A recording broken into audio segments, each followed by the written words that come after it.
Instagram. So we are now live on Facebook, and I am also live on Instagram. So I'm trying to work off the two devices here. So we have Bronagh, who is with us, and she is live on Instagram. And we're going to join on, or sorry, on Facebook. Facebook, I'm totally gone. So we have YouTube. Bronagh, who is with Um, us. She is live on so, Instagram, and we're going to join on, sorry, on so, Facebook. Facebook, I'm totally gone. On YouTube. Bronagh, if you want to see, can you want to accept maybe to come on our thing? So, hi everybody, we are waiting now on just Bronagh. I think trying to, I can invite her as well. So to collaborate, let's see, there she is. So hopefully I have invited her now. So that might pop up on yours, Bronagh. We are also live on YouTube, guys. So Bronah's here, ready and waiting as well to go. So there we are. I think I'm going to accept her now. This should be us good to go. So hopefully everybody can see us across our platforms.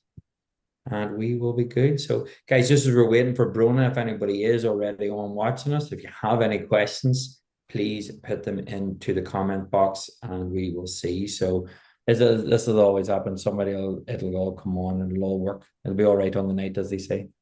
So it will. So I shall look for you again. So are you coming on? Let's see, Bronagh. Am I, You're okay if we get it there. So am I I can on? start here on YouTube anyway, so I can.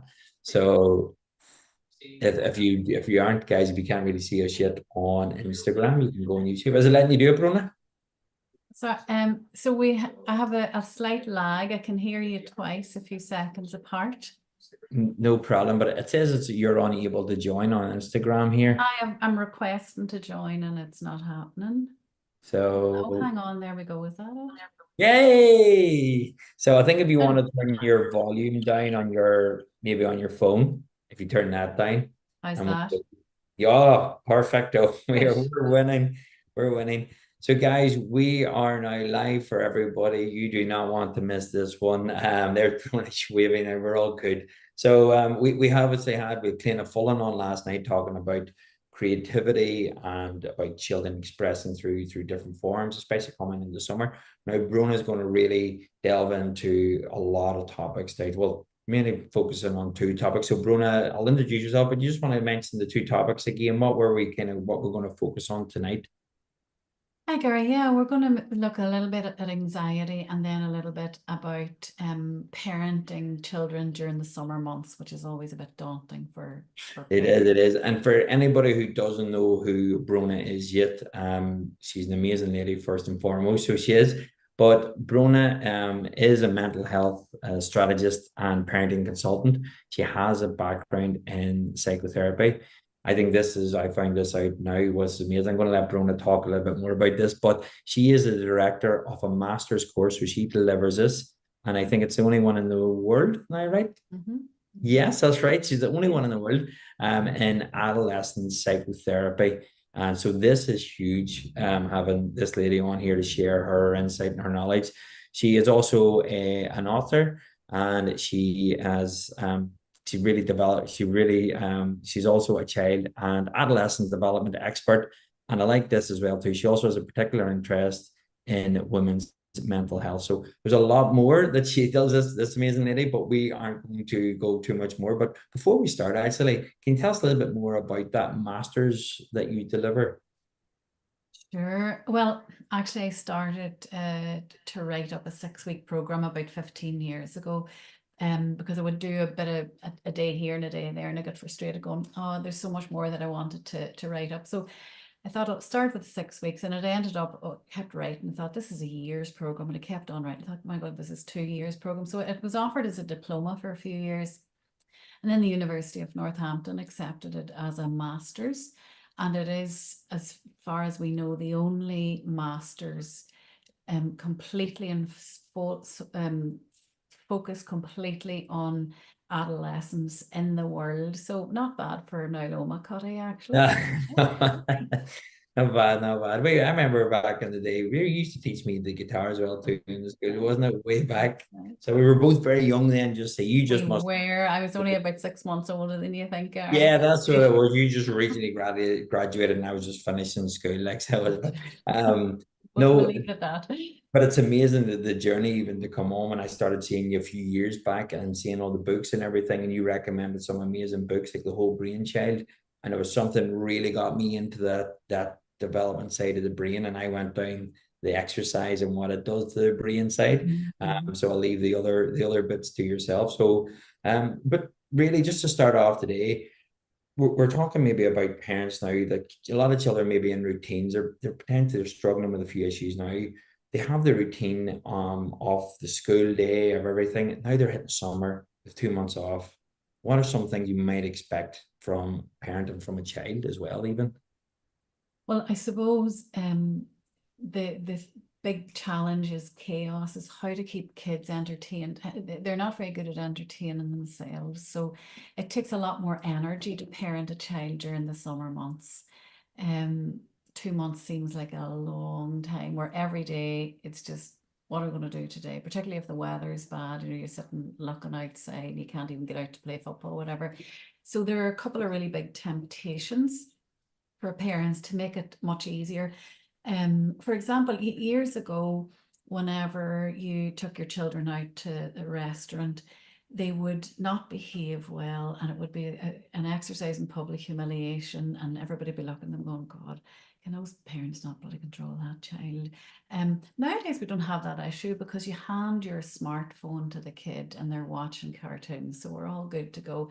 But what actually happens is the parents are watching the screens more than the children. So the two risks are lots of screen time, because that will keep your kids entertained. It absolutely will. They'll 14, 16 hours a day, they will happily sit on a screen. And then the other thing is to just fill them up with junk food as well, cans of Coke and crisps and chocolate and lots of junky food, McDonald's, all the rest of it, treats, treats, treats. And you have a kid who's actually not going to do so well developmentally because of that. So the easy parenting during the summer is not necessarily good, effective parenting. Yeah. And then what are some of the stuff that actually happens to the child? And you talk about the developmental, like, so let's take an example. I've a teenage boy as well, and with a newborn now too. And as I was mentioning to you as well, like even the newborn, and we'll talk a little about that later, about even the technology. But what has actually happened to children? Because I know my son, if I didn't get him up or give him choices, he could sit all day and watch. What actually happens to the brain or the child's development, and even when relation to anxiety as well? Well, there's a little part at the bottom of the brain called the limbic system, and that lights up when we're on screens.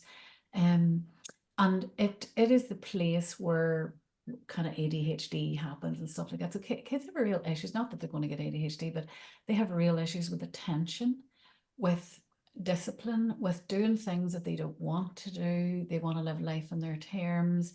And they become extremely unmotivated. Like, if you're playing Call of Duty and it's so interactive and engaging, and then you have to go and do your Spanish grammar or your algebra, they can't compete. So you have issues with lots of, the addiction centers open in the brain, the attention centers close down, the sleep gets compromised. There's lots of the brain, we kind of move up and up the brain, it gets more developed. Well, these kids will stay down at the bottom of the brain, and boys are in bigger danger than girls around that as well. They're more Yeah, susceptible to addiction. and these things too, they're really smart as well too. These game developers, because they play in that psychological thing, and it's that dopamine hit, and they always make that next level just nearly impossible to get. But then they get it, and then it's, Mm. oh wow. And Yeah, as you said, what's the reward for going out and playing a sport or going for a walk or going wherever? Where's that yeah. instant the same hit or high, and they're constantly in this, and this is would this and not result totally of that, but would that play a part on their anxiety, on their emotional intelligence, or anything like that as well?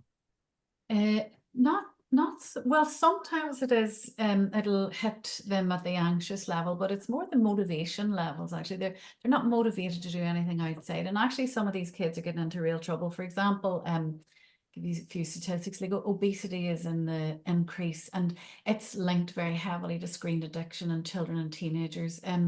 That and the consumption of processed foods. And actually, 10% of 4 to 5 year olds in the UK are obese.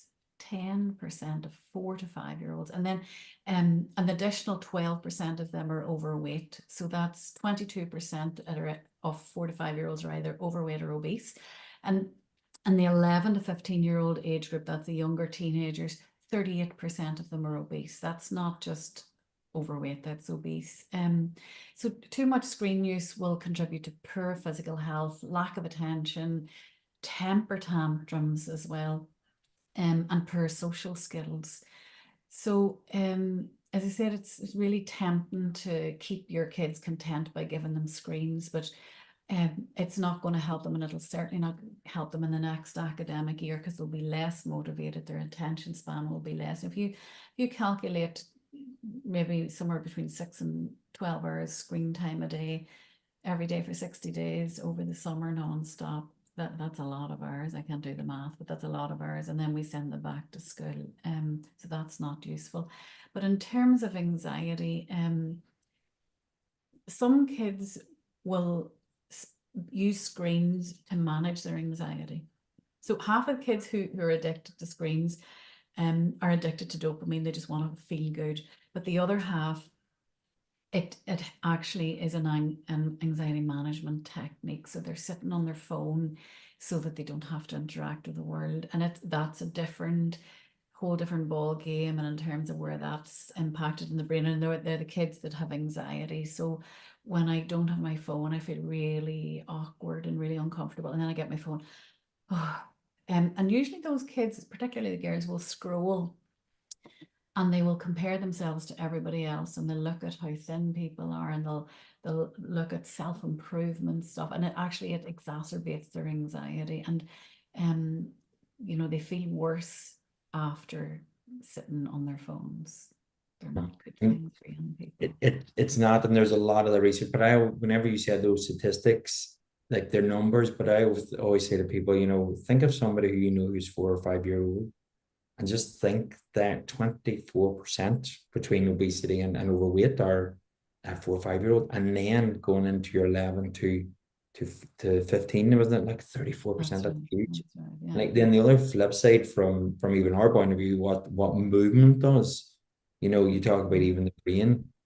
Like we release a lot of chemicals. You've got your all your neurotransmitters, your dopamine, your serotonin, that natural hit that has not come from Call of Duty. But then we would do a lot of work where we're trying to get kids to work. If you work past 60% of your maximum heart rate, starts to release the BDNF, the protein in the brain, which helps with concentration, with focus, but also memory. And that's where we would always try and do a lot of work with schools where it links them academic performance. So the negative side, if you have a stagnant brain where you're constantly on screen time, the negative effect that can have, but replacing that with a little bit of movement. And studies have even shown with a 20-minute walk, 10-minute walk, the activity of the brain is crazy. So and that would be something. I know physical activity is one. Would you have any other recommendations, or what would you say to parents that, look, I really struggle with my child, they get up and they're on their Xbox or they're there? What are some suggestions you would give? I think bracketing the time. So you can have your Xbox, as soon as a kid starts on their Xbox, that's them for the day. The dopamine centers have been opened. So if you can keep it to the evenings, when the morning times we schedule this or that or whatever. And I think one of the things that you guys do with the core kids is, and you were talking about the benefits of exercise, but it's that group exercise where you're interacting with people, and the social brain really lights up, and the social brain is down here along with the dopamine. So kids will get a bigger dopamine hit from social interaction than they will from Call of Duty, actually. But it's getting them out of their chairs and into those places. So maybe, these kids do a bit of exercise, do a bit of even playing football in the garden, sign up to a summer scheme, do something. A bit of art, a bit of creativity, really good for the brain as well. And then, and preferably with other people. There's going to be plenty of stuff available over the summer. Yeah.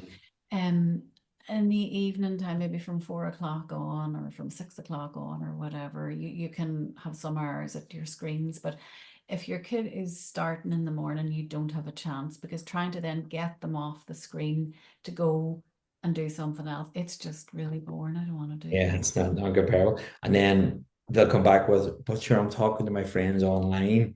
Yeah, Is that the same social totally not. interaction? Totally not. Yeah, No, I mean, and I would say to young people, so, let's say you're a teenager and working with, so Gary, if I was to say to you, you can spend the next hour hanging out with your friends, put the earphones on, you're playing, or you're sitting on Snapchat or chatting with your friends, or the whole bunch of them are sitting next door in a room. yeah, Would you rather interact with them on the screen, or would you rather go on ahead into the next room? And every single teenager says, I would like to go into the room. yeah. But young people these days have 70% less face-to-face contact with their friends than we did when we were growing up. 70% less. And Shocking. then on that, do you find now through your work that even they want to go to that environment, but do they struggle in that environment now? Because have they missed out on social skills, communication skills? Because everything's now a short text, short form, or a picture of the ground, and they send a snap. So have you noticed, is there anything, or is that like scientifically proven that that does happen? Yeah, their social skills are maybe not as good as they were. However, we are social beings and our brains are very social. And it doesn't take long to learn those skills, to pull your socks up around the social, because we're extremely motivated around it. So once if I'm kind of hanging about and then I bump into you and we become friends, it just gives so much life to a person. Like, yeah, I'm going to meet Gary tomorrow at the thing and we're going to be playing football and stuff like that. And you'll see children will get way more excited about human interaction than they actually will Yeah. about screens. No, I think that is key, and I love the way you fact it is trying to get those other things. The other thing I would always suggest too is, I know children's and especially teenagers, their circadian rhythm and everything plays Mm. havoc. They are night owls, but getting them exposure to daylight first thing in the morning can actually help them sleep better at night. Because what you will find, if unfortunately do go on the screen, majority of the time the window won't even be open and they've got that false light. Have you found Well, that, or would you say, I I would find a lot of parents would say my son, particularly boys, has got blackout blinds and black curtains, and he prefers to sit in the dark with the little neon strip lights. So they don't, they're like vampires, they don't do daylight. Teenagers today sleep 2.5 hours less per night than I got sleep as a teenager in the 1980s. 2.5 hours. So 96% of teenagers these days are chronically sleep deprived. So even if they weren't on screens, just the sleep piece in itself, that's really terrible for mental health. And a lot of them struggle, particularly the anxious kids will struggle with falling asleep and staying asleep. So they have chronic insomnia.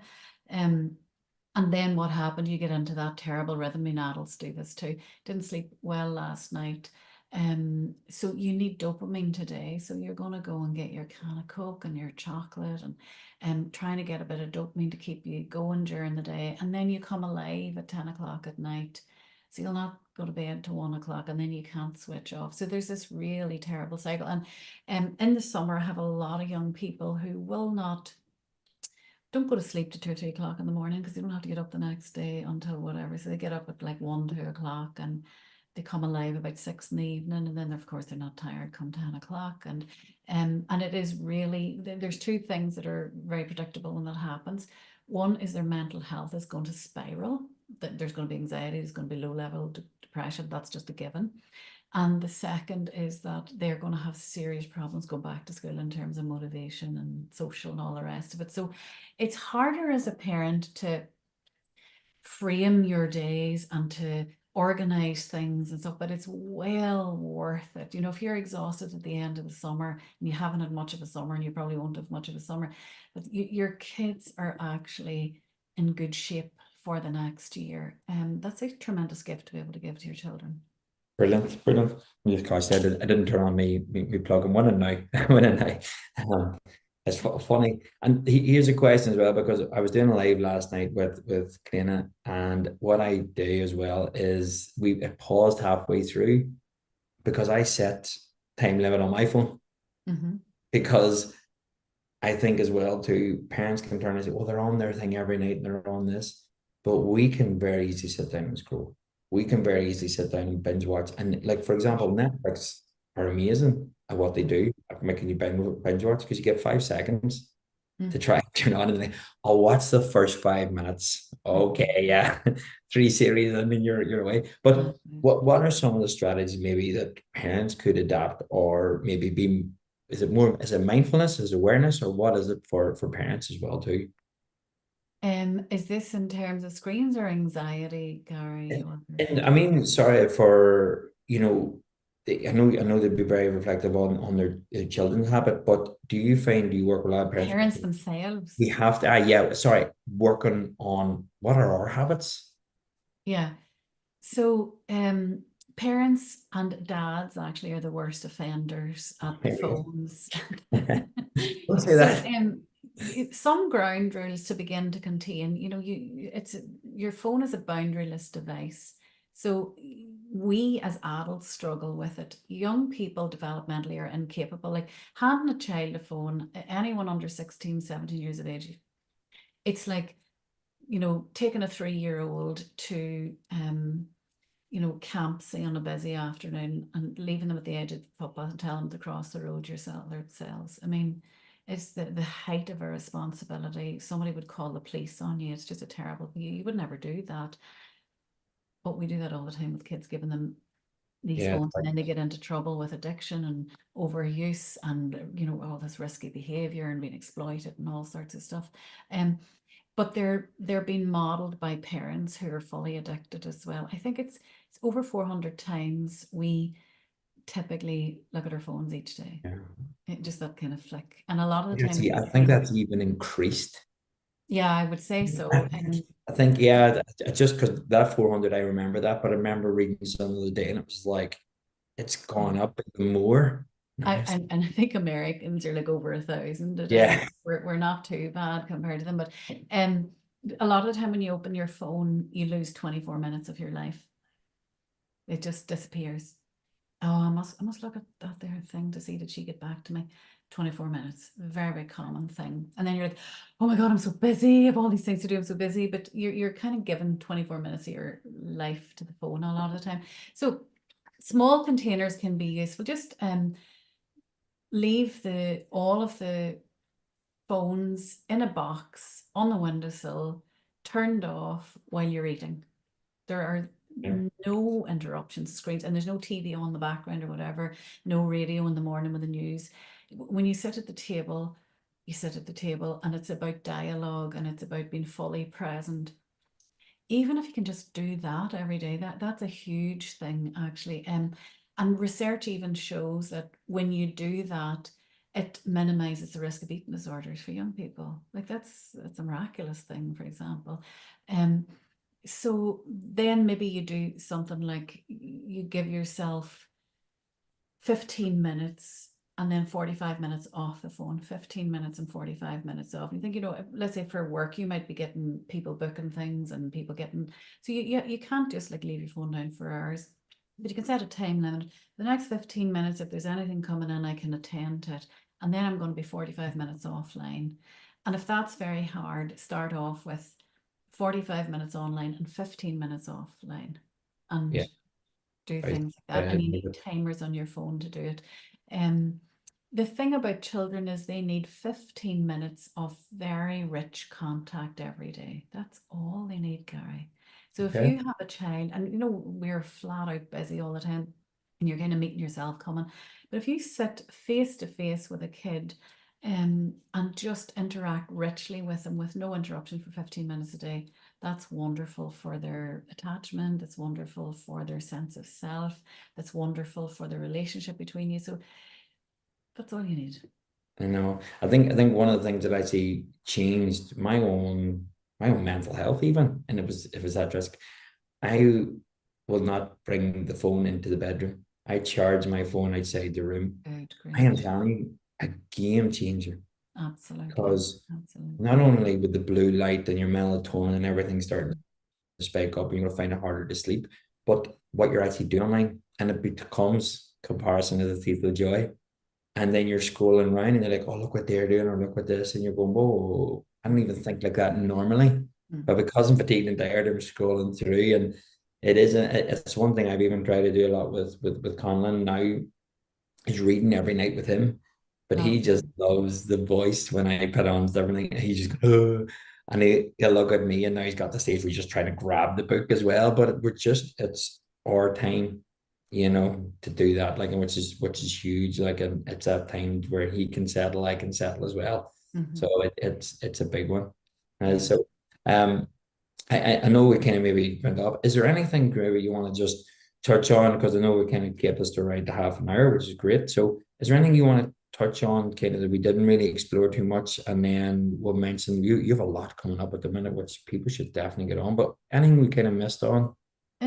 Just a quick little bit about anxieties. Well, we touched on anxiety, but parents are at a loss around how to support anxious kids, and that there's two main parenting strategies: reassuring anxious kids and trying to build up their self-esteem, and neither of them work. And there's also an over focus on breathing techniques and mindfulness practices, but these are actually not enough. So when kids are anxious, they are saturated with stress chemicals. And when parents are parenting anxious kids, they're saturated with stress chemicals. And actually, what you got to do is get to the stress chemicals. And their brain is set on a kind of fear-based overthinking.